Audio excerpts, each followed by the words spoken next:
Olá, pessoal. Bem-vindas e bem-vindos ao podcast do Manchetômetro. Eu sou André Madruga, jornalista e um dos pesquisadores do projeto, e serei o mediador dessa semana. Antes de começarmos, convido todas e todas a participarem da nossa campanha de financiamento coletivo no site da Benfeitoria. Para contribuir, basta acessar o link benfeitoria.com/manchetômetro. Toda ajuda conta muito. Nessa semana, para nos ajudar a conversar sobre os indicados de Lula para o Supremo e a Procuradoria-Geral da República, convidamos Amanda Evelyn, doutora em Sociologia pelo ESP-UERJ, pesquisadora de pós-doutorado no Núcleo de Estudos da Violência, da USP, pesquisadora associada ao Núcleo de Pesquisas em Direito e Ciências Sociais, ESP-UERJ, e Eduardo Barbabella, cientista político, coordenador do Manchetômetro e investigador auxiliar do Centro de Administração de Políticas Públicas da Universidade de Lisboa. Olá, pessoal, bem-vindos, obrigado pela participação. Oi, André, oi, Amanda, é um prazer estar aqui com vocês para debater essa questão que demorou, mas finalmente virou um tema para a gente discutir aqui no nosso podcast. Oi, André, oi, Eduardo, é um prazer estar aqui com vocês de novo para a gente discutir esse tema que eu acho que é muito importante, né? E que, como o Eduardo falou, finalmente a gente teve essa decisão. Vamos começar pela escolha de Paulo Gonet. Gonet foi uma escolha que surpreendeu, em parte, a mídia, por suas posições consideradas conservadoras e contra bandeiras históricas da esquerda e do governo Lula, como as cotas raciais, e por ter defendido o lavajatismo em 2016. Setores do PT defendiam Antônio Carlos Bigonha, no entanto venceu Gonet, candidato que agradava ministros do Supremo, como Alexandre de Moraes e Gilmar Mendes. Amanda, o que a gente pode esperar do novo procurador-geral e qual o legado que fica do mandato de Augusto Aras? Aqui a gente está levando em conta que a aprovação dele é dada como certa no Senado, é isso mesmo? Obrigada, André, pela pergunta. Eu acho que a gente fala realmente no sentido de que, bom, essas duas aprovações, né, tanto do Paulo Gonet quanto do Flávio Dino, vão acontecer no Senado. O cenário é de aprovação, não é enfim, não vai ter nenhum grande problema, né, nessa aprovação. Agora, eu vou tentar responder falando um pouco, primeiro, do legado do Augusto Aras e depois da expectativa, né? A escolha do Augusto Aras, que na verdade foi o tema principal da escolha dele, foi a forma da escolha. Se a gente vinha dos governos Lula e Dilma, em que o presidente prestigiava a lista tríplice, que é feita pela Associação Nacional dos Procuradores da República, que é uma associação corporativa, né, dos procuradores, eles se associam se quiserem, fazem essa consulta, e Lula e Dilma nomeavam sempre o primeiro, né, o primeiro colocado dessa consulta. O governo Bolsonaro, né, o Bolsonaro em pessoa falou várias vezes, né, reiteradas vezes, de que ele não ia seguir a lista tríplice e que ele ia escolher uma pessoa que o agradasse, que tivesse proximidade com ele, e essa pessoa foi Augusto Aras. E aí a gente não sabe todos os bastidores dessa escolha, né, do Aras. O que a gente sabe é que, muito provavelmente, ele deve ter prometido duas coisas. A primeira coisa, eu chamo de dar um freio de arrumação no Ministério Público, né? Tirar o protagonismo, principalmente dos procuradores ligados à Lava Jato, desse modelo investigativo da Lava Jato, que prestigiava as forças-tarefa, e isso dava ao procurador individualmente um prestígio muito grande. Colocar essas operações de combate à corrupção de volta aos grupos de atuação especial no combate ao crime organizado, que são os GAECs. Essa é uma estrutura institucional que já existia, mas que ela não era mais tão usada, era usada em alguns estados. Então o Augusto Aras muito provavelmente prometeu que ia se dar um jeito institucional de resolver esse problema do protagonismo de procuradores individuais, e o outro é que ele ia, de alguma maneira, blindar a presidente da República, no sentido de que, não que talvez ele falou que fosse arquivar todas as denúncias, mas que algum freio iria dar, né, nessas denúncias. Então, eu acredito que, tudo bem, a gente viu a atuação do Augusto Aras, a gente sabe que existia aí uma aproximação ideológica, mas também tinha uma aproximação sobre os destinos do Ministério Público. Então, a nomeação, ela tem esse caráter de ignorar a lista tríplice, de de realmente e de maneira aberta buscar um aliado dentro do Ministério Público e reorganizar essa instituição que ganha muito protagonismo, né, no Brasil, não só na Lava Jato, mas também antes disso. Então, a gente tem isso do Augusto Aras. E eu acho que, independentemente de quem fosse eleito presidente, o eleito ia prestar atenção de que, de alguma maneira, é uma vantagem ter um aliado no Ministério Público, né? Não é uma desvantagem. A gente pode ter inúmeras críticas a isso, mas investigações de combate à corrupção, de maneira geral, elas geram instabilidade no governo, né? Independentemente da orientação do governo, isso é um incômodo, e se ia ser incômodo, quem quer que fosse o eleito. Eu acho que existe um aprendizado também das nossas elites políticas, elas reaprenderam que nomear um aliado valia a pena, e eu acho que foi nesse sentido também que o Lula se orientou. Ele queria uma pessoa mais próxima, que ao menos, independentemente de uma aproximação ideológica, não, a gente vê que, na verdade, a questão ideológica, né, de apoiar pautas de esquerda não foi levada em conta, não foi levada em conta nem na nomeação do Zanin, nem na nomeação do Paulo Gonet. Então, que fosse um aliado e que não desse susto. Eu acho que o mais importante é isso. A gente não se queria no Ministério Público uma pessoa, por exemplo, como Rodrigo Janot, que de repente explodisse uma grande operação.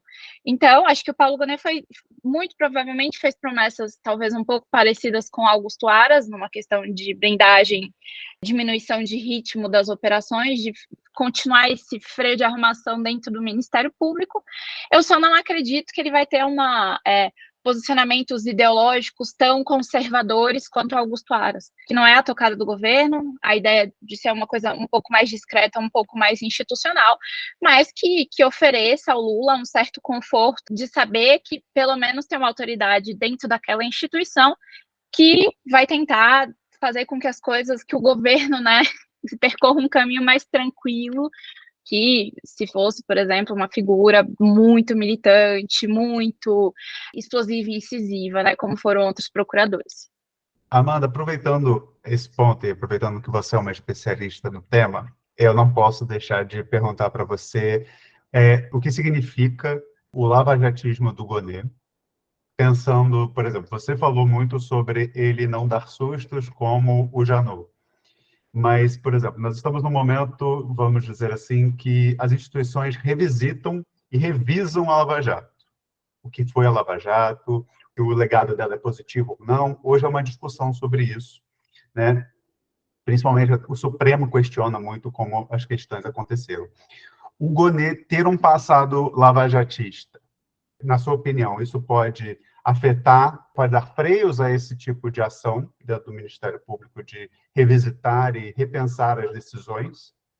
Ou não? Ou você acha que isso foi um momento que ele viu um bom momento para defender a Lava Jato ali e hoje isso já não é mais uma questão para ele e isso passou?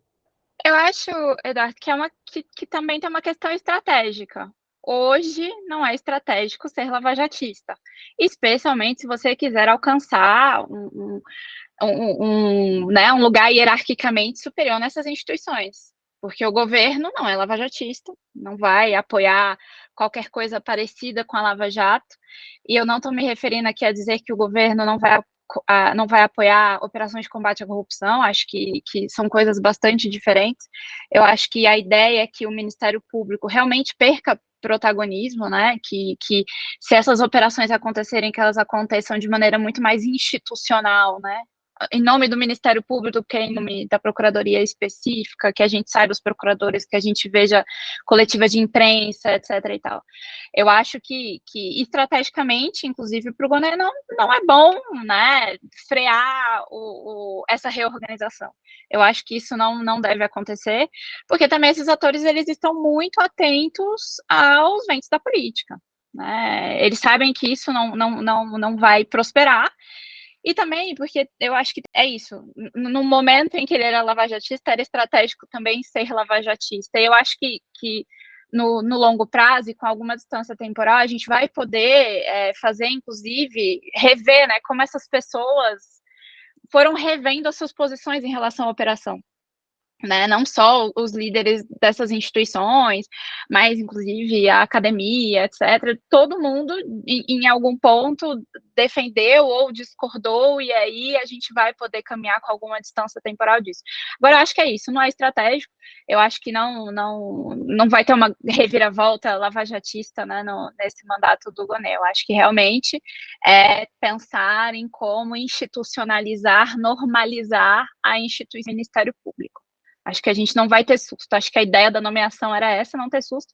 E também ter uma boa relação com o Supremo, que tornou, né, enfim, a situação, todos os acontecimentos da política brasileira mostraram que é um ator político muito importante. Então, ter um bom diálogo, um bom trânsito, uma familiaridade com os ministros do Supremo, né, também conta aí para essa decisão.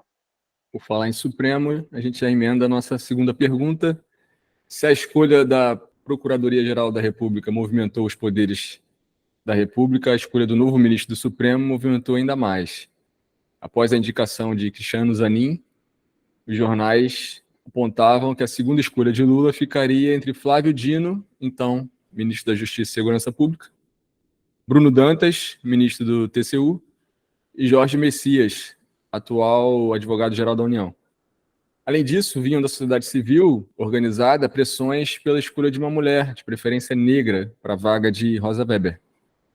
A mídia que na escolha de Zanin apoiou a campanha por uma ministra do Supremo, quando da segunda escolha de Lula, pareceu não comprar tanta campanha por representatividade. Por outro lado, parte da mídia encampou um projeto para desconstruir a imagem de Dino e prejudicar sua candidatura ao Supremo, que no fim se apresentou sem sucesso.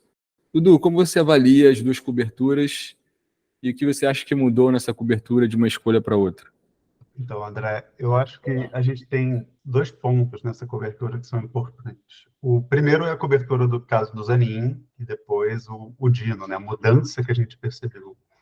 É muito interessante esse ponto que a pergunta traz sobre o Zanin, né? A cobertura da escolha do Zanin, porque realmente a gente viu na mídia, os jornais encamparam bastante a discussão sobre o Lula escolher uma mulher, aumentar a representatividade. Isso se protegeu muito, acho que a mídia se protegeu para defender esse argumento, muito na lógica do o Zanin é o advogado do Lula.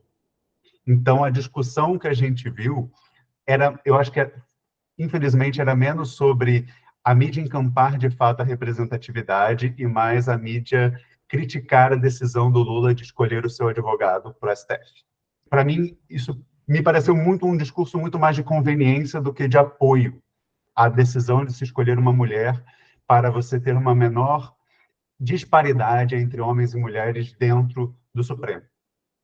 Então, para mim, esse primeiro momento estava muito claro. E no segundo, a segunda, quando se decide, né, entre 3 homens, a gente vê que isso, de certa forma, se mantém, porque se esquece a representatividade ali, nesse momento, a mídia, de certa forma, esqueceu a representatividade no STF, o que, para mim, me surpreende muito, pensando que a vaga agora era de uma mulher, ou seja, era a mulher que estava saindo.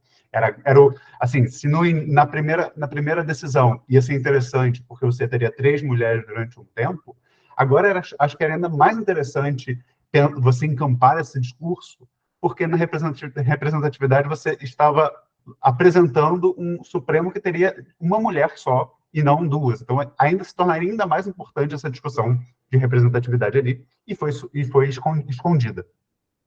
Os jornais, ao invés de começarem a discutir sobre o STF, começaram a discutir, de certa forma, a representatividade, para não dizerem que não estavam falando, nos tribunais menores. Então, começou a se esquecer do Supremo e trabalhar nos tribunais menores, e nem mesmo se discutiu muito, por exemplo, uma procuradora-geral também. Então, a gente não viu mais essa discussão.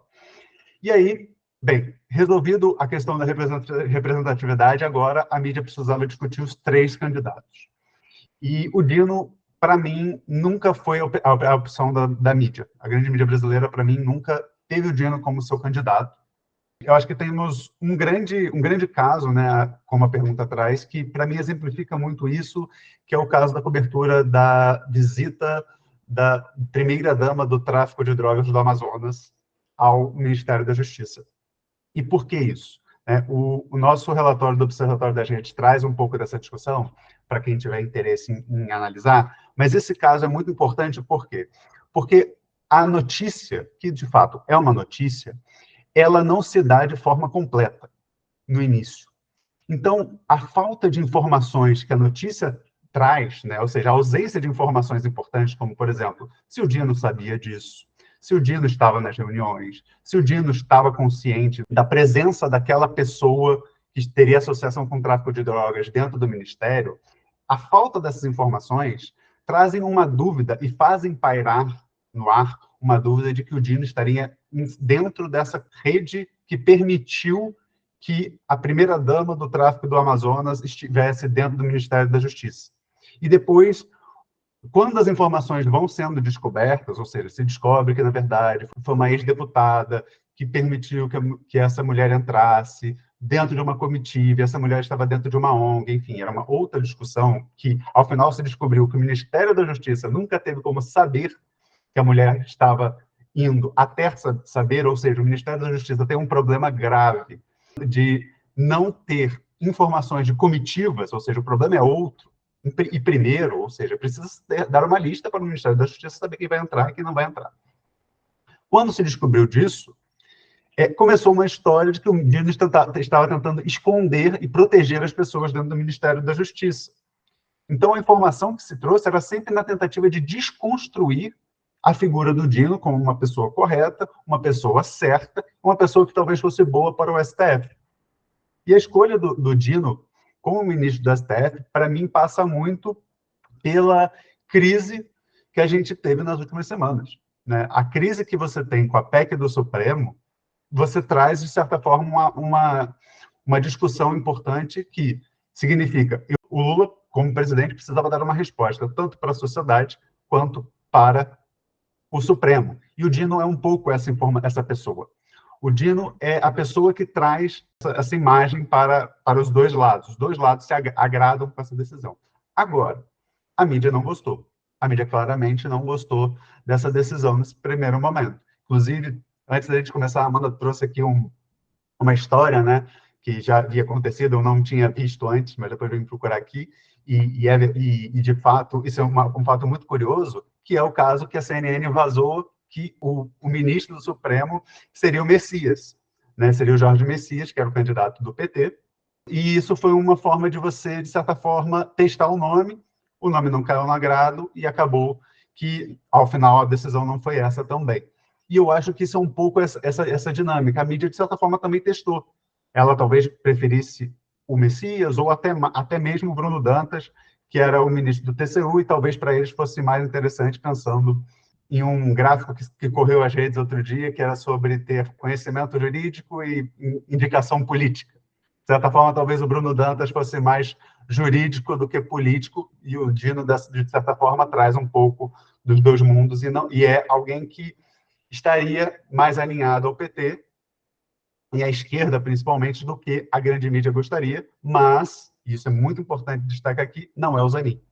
Então, isso é muito importante nesse momento. A mídia, de certa forma, a discussão com o Dino, isso para mim é muito evidente nos jornais, nos editoriais, quando da decisão sobre o Dino, a discussão com o Dino não é o Dino não tem conhecimento jurídico, ou o Dino não tem carreira jurídica suficiente para ser um ministro do STF. O Dino tem, né, o Dino foi juiz, o Dino tem uma carreira política, então todos os aspectos, os conhecimentos, as ideias de que o Dino, tudo que a grande mídia criticou do Zanin, que o Zanin não teria conhecimento jurídico, não teria poder e tamanho para estar no STF, cai por terra com o Dino. Então, com o Dino, só tínhamos uma opção, a gente tinha que desconstruir o personagem, né? A grande mídia percebeu isso claramente, eles só tinham a opção de tentar desconstruir o Dino, mas não conseguiram, mesmo com esse pseudo-escândalo que eles criaram. Eu achei muito curioso, nesse caso, quando tem a notícia do recebimento da dama do tráfico, enfim, no Ministério da Justiça, o posicionamento dos atores.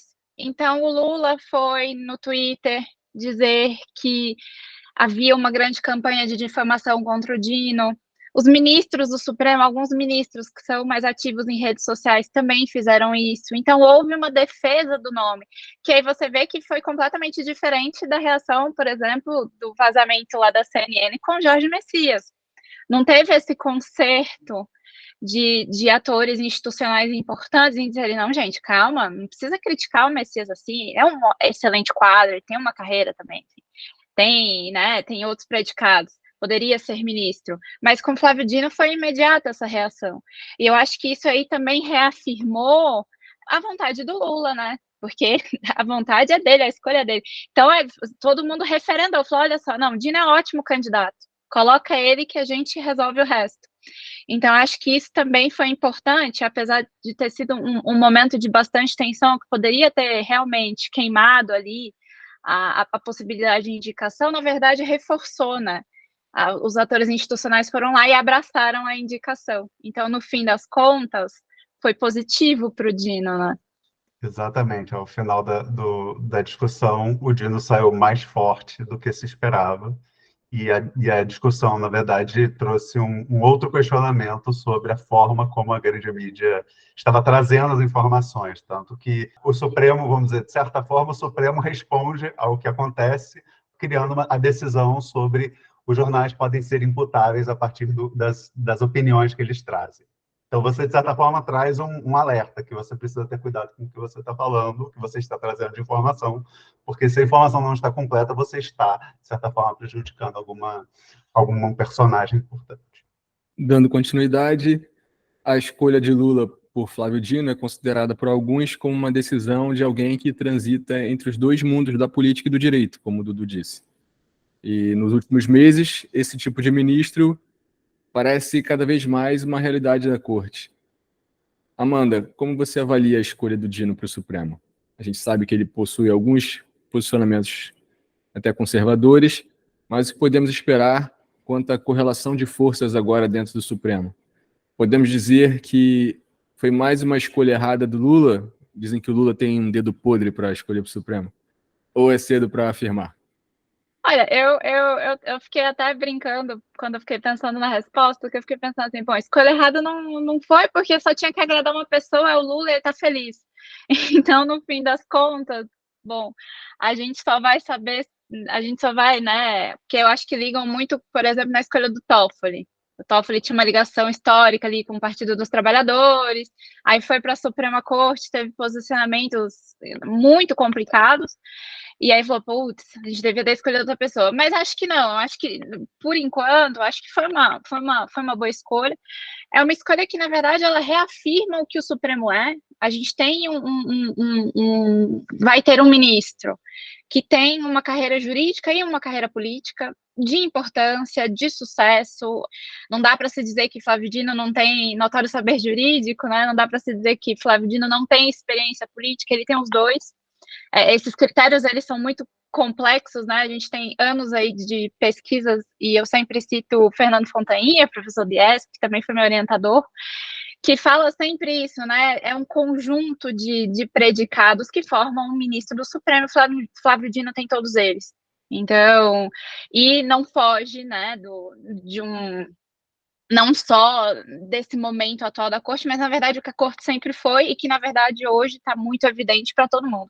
O Supremo é uma corte política formada por pessoas que precisam ter uma passagem política porque elas vão ser sabatinadas, elas vão precisar dialogar, né? Essa ideia de que, imagina, o presidente do Supremo tem que dialogar com o presidente da República, tem que dialogar com o presidente do Senado, o presidente da Câmara. Então, enfim, tem diálogo com figuras políticas importantes. E o judiciário brasileiro, de maneira geral, toma decisões todos os dias que mudam as nossas vidas. E está na Constituição Federal, né? Quer gostemos ou não, mas está lá. Então, acho que escolha errada, escolha pouco técnica, não. Foi uma escolha dentro do que a corte é. Né? Se a gente tem alguma insatisfação sobre o que a corte é, a gente precisa fazer uma outra discussão. Mas não me parece o caso, acho que não é o caso, né? E aí eu acho que teve uma quebra, não foi uma quebra de expectativa, porque eu acho que desde o início o Lula tem se colocado sobre essa questão do Supremo. Ele quer pessoas leais, pessoas em que ele confia, pessoas que não necessariamente pensam igualzinho a ele, mas que ele não tenha sustos, né? E o Zanin, enfim, foi um caso mais, me parece mais evidente, porque era advogado pessoal, etc. Mas o Dino vai no mesmo sentido também, não tem uma coisa muito, né, diferente. E aí, essa expectativa foi uma expectativa da sociedade, dos grupos progressistas que apoiaram Lula em relação a um perfil mais diverso, né, da mulher negra. Acho que as campanhas, e essas campanhas têm que existir, tá? Não, imagina, tem que ter, porque o presidente precisa saber que as pessoas estão atentas a isso também. Mas, que, enfim, sabe que o efeito ele é muito menor, porque você tem uma série de ingredientes para ser ministro do Supremo. Flávio Dino preencheu todos eles, e muito provavelmente vai ser aí ministro mesmo. Outra coisa que eu acho que é importante é que é isso, ele tem esse perfil que é muito coerente. Eu entendo que o Flávio Dino, ele vai ser um ministro que, primeiro, que vai ter uma boa convivência dentro da corte. Foi uma escolha que foi elogiada pelos demais ministros. Ele tem um bom trânsito em Brasília, de maneira geral, não só por ser ministro, mas muito antes disso. Vai ter uma boa convivência. Esse negócio da boa convivência é muito importante. O André Mendonça foi nomeado porque tinha uma boa convivência com os ministros do Supremo, então isso a gente não pode ignorar também. E eu acho que o que a gente deve esperar em termos de correlação de forças, eu acho que ainda está um pouco obscuro, vai depender bastante do caso. Mas eu acho que a gente deve esperar um ministro atuante, um ministro que se mostra, que se coloca com opiniões fortes, porque o Flávio Dino é essa pessoa. Foi essa pessoa enquanto juiz federal, presidente da JU, foi essa pessoa como ministro da Justiça e Segurança Pública. Então, ele não vai deixar de ser por ser ministro Supremo. Mas a gente vai ver, né, em que termos essa atuação, essa publicidade, esse carisma e protagonismo do Flávio Dino vão se colocar ali também no meio de vários protagonistas, né? Imagina Gilmar Mendes, Alexandre de Moraes, como que eles vão se articular. E eu acho que isso aí vai depender de cada caso, né? Acho que vão ter momentos de grande alinhamento entre os três, principalmente. Eu acho que a pessoa que está mais sozinha na corte, que pareça, vai ser a Carmen Lúcia, por ser mulher mesmo.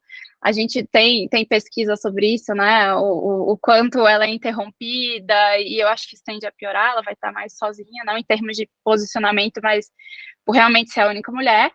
E aí eu acho que é isso, né? Como que eles vão se reorganizar vai depender bastante dos casos, mas me parece que a configuração da corte, em que Nunes Marques e André Mendonça formam um grupo sozinho e apartado, de maneira geral, do resto dos ministros, ela se mantém.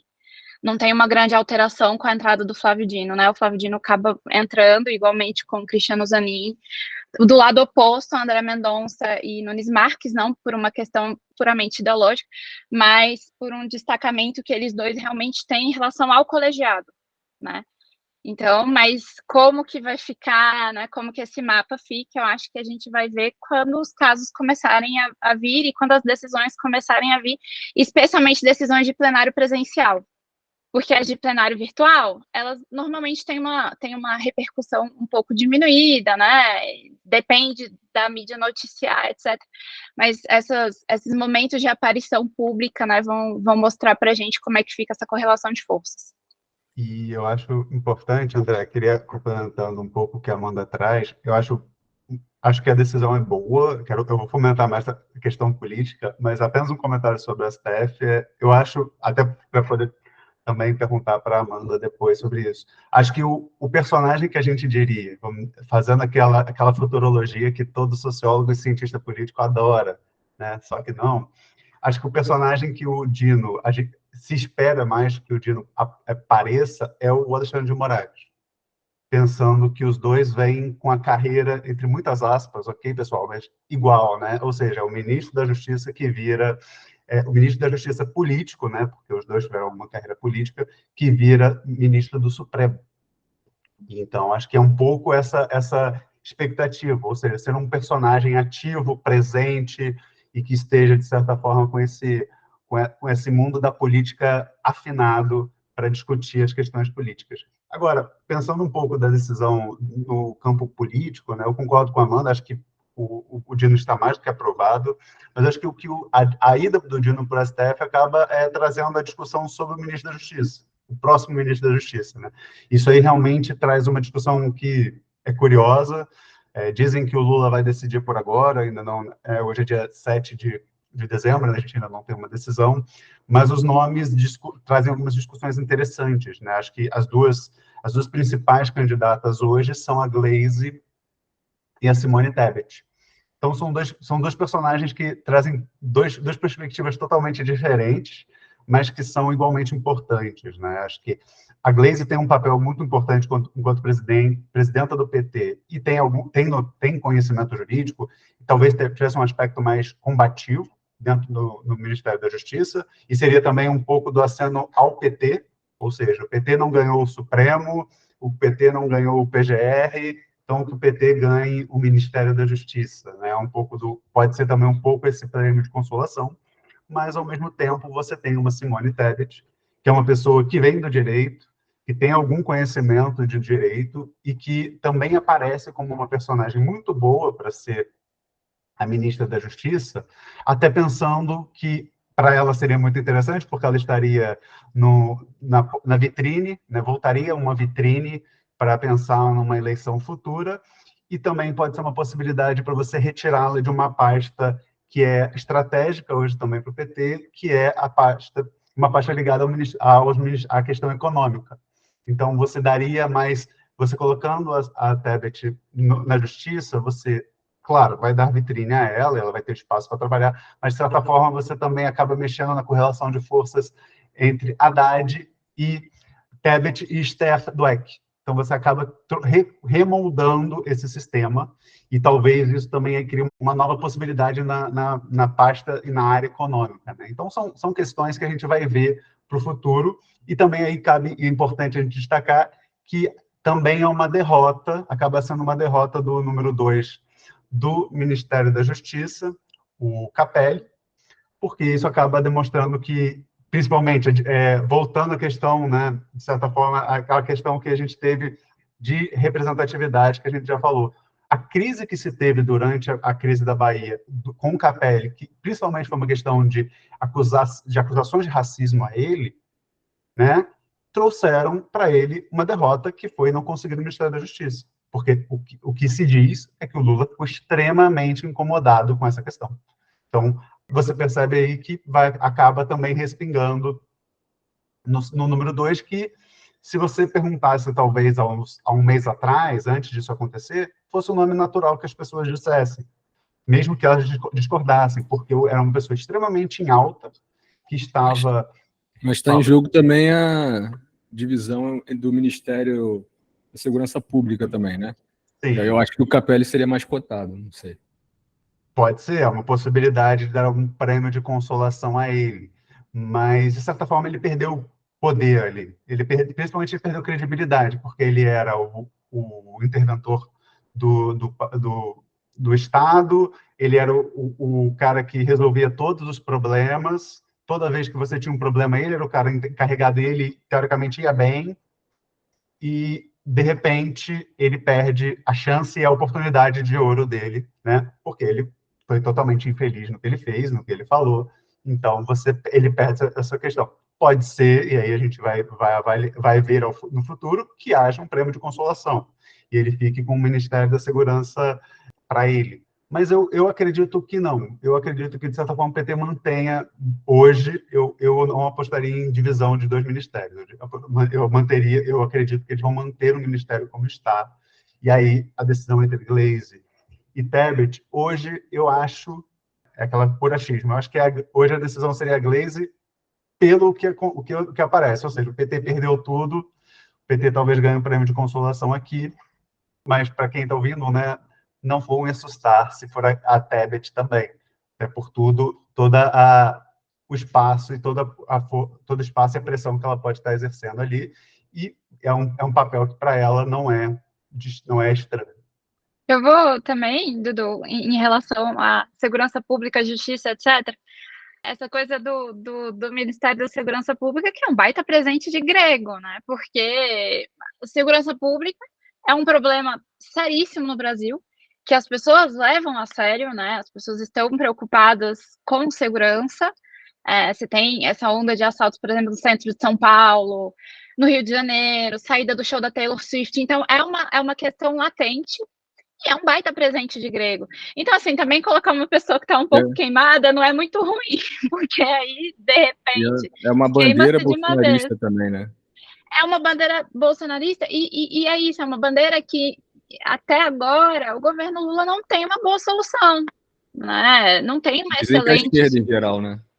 A esquerda de maneira geral. Eu não sou da área da segurança pública, mas trabalho com muitos colegas que são, e aí é isso, tem uma falta de resolução, porque é um problema muito complexo, e que ao mesmo tempo é imediato, né? É isso, tipo, você não quer, ninguém quer ser assaltado no meio da rua, ninguém quer sofrer violência por arma de fogo, que é isso, que esses problemas têm origens estruturais complexas, não tem solução fácil, mas ao mesmo tempo a gente também tem pouca vontade política de tentar impor soluções mais difíceis e mais efetivas, né? Então, é uma presente de grego, não descartaria por enquanto de colocar uma pessoa levemente queimada, mas é uma pessoa que também palpa toda a obra, né? Faz intervenção ali, vai não sei onde, pode ser que aconteça. E aí, eu lembro que quando saiu a indicação do Flávio Dino, eu pensei também muito nesse xadrez, porque é isso, você tira o Dino, você tem esse buraco na justiça, essa indecisão sobre a segurança pública, que é um problema, o Haddad, quem que a gente vai colocar no planejamento se a Simone sair, então tem questões ali que realmente são muito mais difíceis, e eu ainda acho que tem a questão da própria sucessão presidencial. O Flávio Dino foi colocado e cotado várias vezes como um possível sucessor. E aí, eu não sei o que o Dino pensa disso, porque o Dino já abandonou a magistratura, mas abandonar o cargo no Supremo para uma possível candidatura presidencial, eu acho que é um movimento bastante contraintuitivo, digamos assim. Então, né, como que essas peças vão se encaixar é uma coisa que eu acho que está na cabeça de todo mundo agora.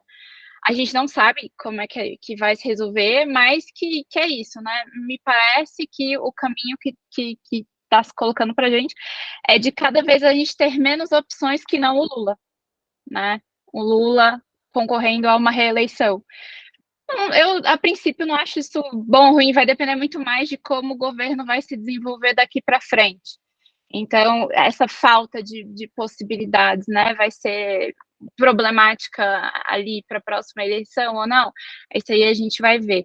Mas é isso, né? Me parece também que, de alguma maneira, esse caminho da reeleição ele vai ficando cada vez mais claro e límpido para o Lula, né, tentar novamente.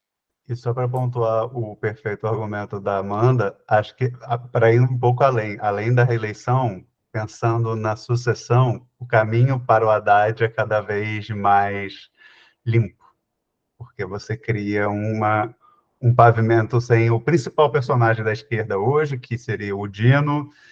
A gente não sabe como vai ser a prefeitura de São Paulo com Boulos e Tabata concorrendo entre si, mas hoje você pensar rapidamente, quem é o sucessor, se o governo decidisse, quem vai ser o candidato do governo para a sucessão do Lula? Hoje, antes, era o Dino ou o Haddad, seria uma dúvida. Hoje é o Haddad, não tem mais o Dino foi para o Supremo. A Tebet hoje não vai ser, claro, a candidata do governo, e o Alckmin hoje não se apresenta ainda como opção. Vamos pensar assim, quem é a segunda opção hoje? Hoje talvez fosse o Alckmin, né? Mas hoje ele não é nem metade do que é o personagem Fernando Haddad à frente do Ministério da Economia. Para quem está ouvindo até agora, eu queria indicar o episódio que a gente gravou, o episódio 93, sobre segurança pública, com a socióloga Fernanda Cruz, também imperdível. Queria agradecer a Amanda mais uma vez, brilhante aqui, junto com o Dudu. Obrigado pela presença, foi ótimo. Gente, obrigada a vocês. Eu estou sempre disponível para o manchetômetro, então qualquer susto, a gente espera que não, mas o que tiver aí de judiciário, Supremo, estamos aí. Beleza, Dudu.